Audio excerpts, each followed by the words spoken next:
Dans le cadre du PNRU, les travaux de rénovation de la Villeneuve se poursuivent, notamment au niveau de la galerie de l'Arlequin. Plusieurs immeubles sont en cours de réhabilitation, avec à terme des appartements tout neufs, plus modernes et moins énergivores. 7 ans que les tatamis ne leur laissent aucun répit, mais après les Jeux Olympiques et des médailles pour certaines, une partie de l'équipe de France féminine de judo est venue se réoxygéner dans le Vercors, mais aussi prodiguer des conseils aux jeunes du pôle France du lycée Vaucanson. Et puis après Vancorex, d'importantes suppressions de postes annoncées cette semaine chez Arkema à Jarry, 154 sur 344 personnes. Une assemblée générale avait lieu cet après-midi. Alexandre Fiat, secrétaire du syndicat Arkema Jarry, est l'invité du JT. Bonsoir à toutes et à tous, ravi de vous retrouver dans ce JT du vendredi 24 janvier 2025. Du lundi au vendredi à partir de 18h, l'essentiel de l'actualité du Grand Grenoble. C'est l'un des plus vastes chantiers de ces dernières années dans la métropole. Depuis 2008, d'importants travaux sont réalisés à la Villeneuve, aussi bien à Grenoble qu'à Échirolles, dans le cadre du programme national de renouvellement urbain financé par l'État, la métropole et les villes. Une fois le gros œuvre terminé, une attention particulière est également accordée aux caractéristiques énergétiques et à l'environnement des appartements. Mirko Pesci. Rénovation d'appartements, coursives-embellies, ajout d'une cage d'escalier, l'immeuble du 30 rue de l'Arlequin à Grenoble est en pleine réhabilitation pour améliorer la qualité de vie des occupants qui déménagent le temps des travaux. On vient mettre en peinture, embellir globalement l'appartement et puis surtout on vient reprendre tout ce qui est réseau. On a déposé le réseau de chauffage d'origine, l'eau chaude sanitaire, et puis on vient entièrement reprendre tout ça. Donc on a des nouveaux radiateurs, nouveaux équipements aussi en termes d'appareillage sanitaire. On change le meuble évier, on change la salle de bain, on refait la faïence. On remet aussi en sécurité au niveau électrique. Ce travail entre dans le cadre du programme national pour la rénovation urbaine. Dans les quartiers des Villeneuve, de Grenoble et d'Échirolles, ce sont plus de 2500 logements sociaux qui vont être réhabilités.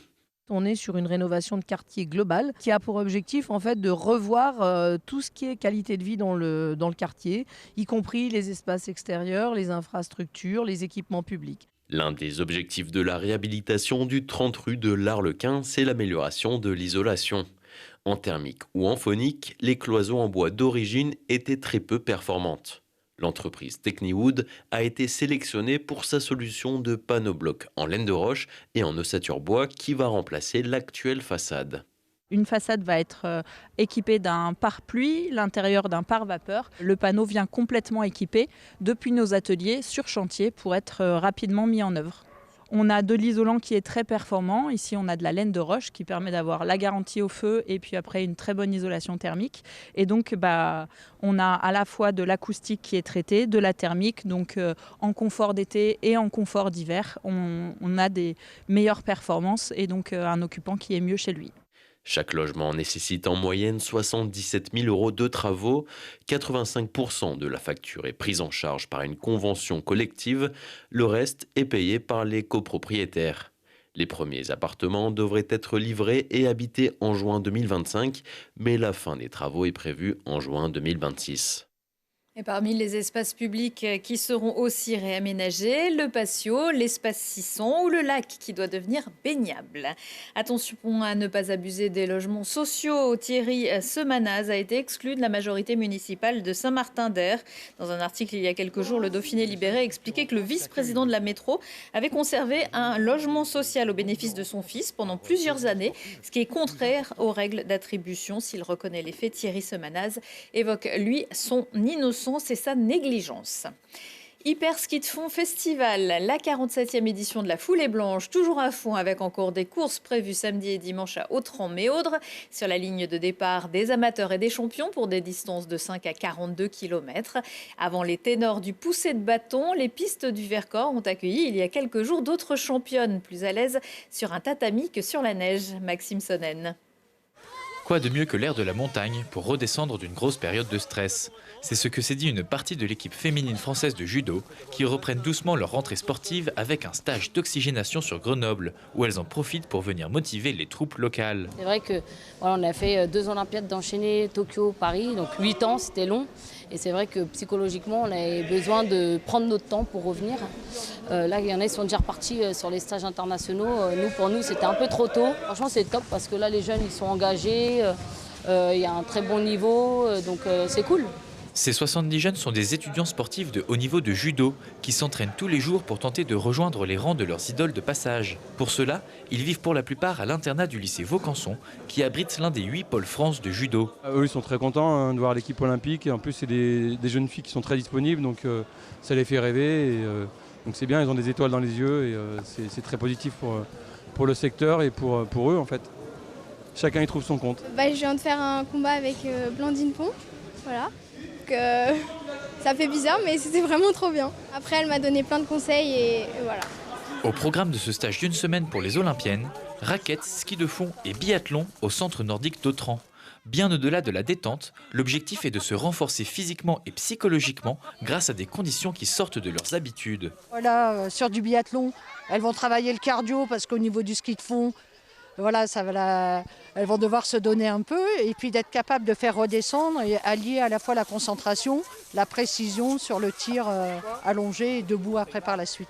Là, ce qui est pas mal et ce qui fait aussi qu'on n'est pas trop mauvaise pour des personnes qui skient jamais, c'est qu'en fait, quand on fait du ski de fond, il y a une répartition du poids de corps sur les jambes. Et nous, c'est ce qu'on utilise aussi au judo pour pouvoir attaquer, contrer. Ce qu'on fait tout le temps en fait, dans nos matchs à l'entraînement. Après cette période de transition, les judokas n'ont plus qu'une seule cible dans le viseur, les championnats du monde de judo de Budapest en juin, et elles quittent la neige iséroise avec une conviction de plus. C'est bien le ski de fond parce que c'est ludique, on fait des courses, tout ça. Voilà, mais après bon, on sait pourquoi on a choisi le judo, donc voilà. J'aime bien le biathlon, mais non, je préfère le judo. On préfère quand même la chaleur des dojos. Prochaine grande compétition internationale de judo, le Grand Slam de Paris les 1er et 2 février.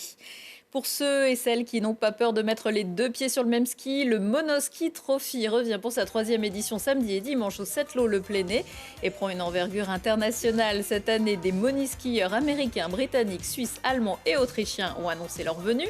Le Monoski Trophy compte 2 épreuves, une descente de grande envergure et une épreuve de style. Dans une descente libre et technique, c'est aussi un rassemblement de tous les amis et adeptes du rétro-riding tenue fluo de rigueur. Attention à la godille.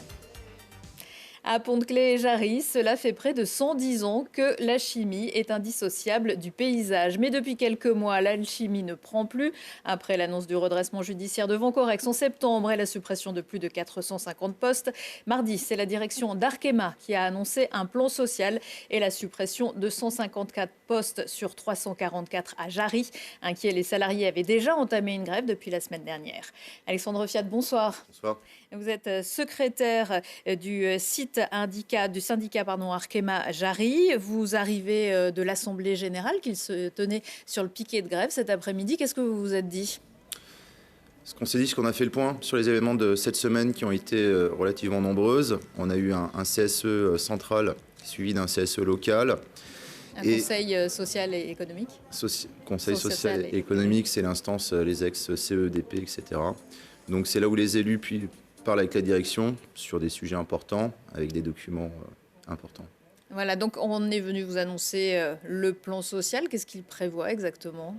Le plan social prévoit 150 suppressions d'emplois, des fermetures d'unités et aucune raison valable pour les fermer, aucun dossier, aucune preuve, que de la volonté de nos directions de nous fermer. La direction justifie cette décision parce que Vencorex ne fournirait plus de sel utile à certaines activités chez Arkema. Qu'est-ce que vous en pensez ? Le sel chez nous sert aux électrolyses, nord et sud, pour fabriquer du chlore, de la soude et de l'hydrogène. Aujourd'hui, Arkema ne veut pas s'investir sur le sel via le rachat d'une partie du site de Pont-de-Claix. Oui, il y aurait moyen de récupérer du sel. Quand on a une production, on sécurise ses matières premières. Aujourd'hui, Arkema ne veut pas sécuriser ses matières premières, sous prétexte que le Thaïlandais actionnaire de Vencorex est parti, sous prétexte que les salariés de Vencorex ont fait grève. À l'heure d'aujourd'hui, les salariés de Vencorex ont levé la grève. Du sel, il y en a. Et Arkema estime ne pas vouloir l'acheter. Tout ça, c'est quand même très lié sur ces plateformes du sud grenoblois. Les usines sont un peu tout imbriquées les unes dans les autres. Vous vous fournissez. Comment ça fonctionne ? C'est les vieilles usines qui ont été créées en 1916 pour la Première Guerre mondiale, pour fabriquer principalement au départ des gaz de combat, et puis ensuite qui ont évolué en société nationale Rhône-Poulenc pour Pontley, Elf pour Jarry, qui ont ensuite été développées de la chimie de spécialité, des différents produits de production, pour fabriquer des plastiques, pour fabriquer des fluides, pour fabriquer de l'eau oxygénée, par exemple chez nous. Sur Jarry, on produit donc de l'eau oxygénée, on produit du perchlorate qui est le comburant de la fusée aérienne et des missiles. On fabrique également du désherbant, du chlorate, on fabrique du chlorure de méthyle qui sert au silicone dans la vallée de la chimie de Lyon. Et on fabrique aussi des fluides caloporteurs et des condensateurs pour l'électricité, principalement pour RTE. Alors si Arkema et Vencorex, ça commence à bouger, il y avoir des suppressions de postes, le risque, c'est pas qu'il y ait des suivants? Ah ben bien sûr, là on est parti, je pense, sur une globalité de PSE en France dans l'industrie de la chimie. Les industriels de la chimie se sont entendus entre eux pour dégraisser leurs effectifs et arrêter les productions françaises, puisque chaque groupe chimique aujourd'hui est mondial. La France accueille souvent les sièges sociaux pour récupérer les crédits d'impôt de recherche. Par contre, les développements se font en Asie et aux États-Unis. Les sites français, historiquement étant dans les villes, proches des villes, ont des contraintes PPRT, etc., qui demandent du coup beaucoup d'investissements en termes de sécurité, que ce soit pour les installations et pour l'environnement. Et aujourd'hui, Arkema ne veut pas autant payer que ça. Pour le site de Jarry, 154 suppressions d'emplois, ça va au-delà de la problématique sel. Aujourd'hui, sans sel, Jarry peut tourner, c'est pas le problème. Ça pose d'autres soucis, mais c'est pas un problème d'emploi. On fabrique du chlore, on en achète aussi. Les activités qui ferment aujourd'hui n'ont aucun lien avec le sel. Sur les plateformes de Pont-de-Claix et Jarry, ce sont plus de 1200 personnes qui travaillent actuellement. Alors évidemment, ça pose aussi un problème pour tout le territoire et de nombreux élus vous soutiennent, mais c'est compliqué d'agir au niveau local. Je vous propose d'écouter le maire de Pont-de-Claix et président de la métropole, Christophe Ferrari, et le maire de Jarry, Raphaël Guerrero. D'abord, c'est de soutenir les entreprises, de soutenir les salariés, de soutenir celles et ceux qui perdent leur emploi. Et c'est aussi de faire parler de nos difficultés, de mobiliser nos parlementaires, nos sénateurs, ceux qui font très bien, et toutes tendances politiques confondues. En fait, la solution de Pont-de-Claix, ça devient la solution de Jarry. Tout passe par cette fameuse mine de sel et de structurer, de permettre à cette production de sel de continuer d'arriver de la Drôme jusqu'à Pont-de-Claix, eh bien c'est lui permettre d'arriver de Pont-de-Claix à Jarry. Donc, la solution en fait passe par Pont-de-Claix. Ces deux électrolyseurs, celui de Jarry et celui de Pont-de-Claix, sont des bijoux technologiques de nouveauté. Ils ont coûté 80 millions d'euros d'argent public, État plus collectivité. Moi, ce que je ne peux pas accepter, parce que vous avez des vautours qui tournent aujourd'hui. Vous avez des vautours étrangers qui tournent et qui sont là en disant « moi, je vais racheter cette technologie, elle est belle, elle est bonne, puis je vais attendre que tout ça se casse la figure, comme ça vaudra rien ». Ben ça, c'est non. On parle de 80 millions dans un processus de nationalisation qui en coûte entre 200 et 300. Il y a une vraie vision dogmatique par rapport au projet de nationalisation temporaire. Sérieusement, il n'est même pas venu sur le terrain. Donc ce que j'attends, c'est la venue ici du Premier ministre ou du ministre de l'Économie et des Finances. C'est ici qu'on va discuter de ça. Je veux qu'il voie la tête des industriels. Je veux qu'il voie les entreprises qui sont concernées par ce que serait une fermeture. Je veux qu'il voie la tête des sous-traitants, qui voient les patrons de ces entreprises, de ces PME, de ces TPE. Je veux qu'il voie ça. Il a raison, Christophe Ferrari, il faut que les membres du gouvernement viennent sur place, viennent se rendre compte de la situation. Est-ce qu'ils pourront faire quelque chose? En tout cas, qu'ils agissent. Aujourd'hui, le pouvoir exécutif bloque la situation. Notre PDG, Thierry Le Hénaff, c'est un financier. Il le dit lui-même en conseil d'administration. Il est là pour faire de l'argent. C'est pas un chimiste. Donc aujourd'hui, il préfère tout arrêter, même si ça coûte plus cher, que de sécuriser une filière. Et même si elle est industrielle et surtout nationale, stratégique. On fait dans le nucléaire, on fait dans l'armement. Aujourd'hui, le ministre de la Défense, c'est silence radio. Les ministres chargés des dossiers, on ne les entend pas. La préfète de l'Isère, on ne l'entend pas. La préfecture de la Drôme, on ne l'entend pas. Il a raison aussi que sur la mine, qui est quand même un enjeu industriel, qui est notre source principale de sel depuis 1968, sur laquelle, si on a du sel, on continue les installations à Jarry sans changer de technologie. Et aujourd'hui, cette mine, en l'état, elle ne peut pas rester inactive. elle est obligée d'être dégorgée en saumure. Et donc la saumure, aujourd'hui, si on ne la récupère pas à Pont-de-Claix pour la cristalliser et ensuite l'envoyer à Jarry, eh ben, elle va dans la rivière ou elle va dans la Méditerranée. On a beaucoup entendu parler de nationalisation ou de renationalisation, puisque vous en parliez au début, ces entreprises avant avaient il y avait une part de l'État. Est-ce que c'est envisageable? Ça serait la solution. À un moment donné, pour travailler et pour avoir une direction industrielle et pour faire les bons produits au bon moment, surtout quand c'est des contrats nationaux de stratégie, il faut quand même quelqu'un qui pilote tout. Les industriels, indépendamment les uns des autres, chacun voulant faire sa marge, on tue les autres, on tue les uns les autres. Je veux dire, c'est dans la filière laitière aussi, entre le paysan qui va traire la vache, celui qui va transporter, celui qui va le commercialiser, on voit bien que ce n'est pas le paysan qui gagne de l'argent, et malheureusement, c'est plutôt eux qui se suicident. Et aujourd'hui, on nous tue, et on nous tue sans nous dire réellement les bonnes raisons, qui sont seulement juste faire monter les actions de notre groupe, qui sont en baisse depuis quelque temps. Alors justement, la direction d'Arkema France est venue jeudi, ça s'est pas très bien passé. Ils ont dû partir par la petite porte, si j'ose dire. Ils doivent revenir le 29 janvier. Est-ce que vous pensez qu'ils auront des réponses ? Malheureusement, depuis début décembre, les salariés sont en grève. Depuis septembre, notre direction nous a interdit de faire tourner nos unités, en créant du coup un déficit financier abominable. Depuis la fermeture de Vancorex, en tout cas l'annonce de fermeture de Vancorex, notre direction travaille sur des projets sérieux pour essayer de trouver des plans B, des hypothèses de travail. Aujourd'hui, nous, cette semaine, en CSE, on demande de lire ces comptes rendus, de lire ces projets qui n'aboutiront pas parce qu'ils sont trop chers.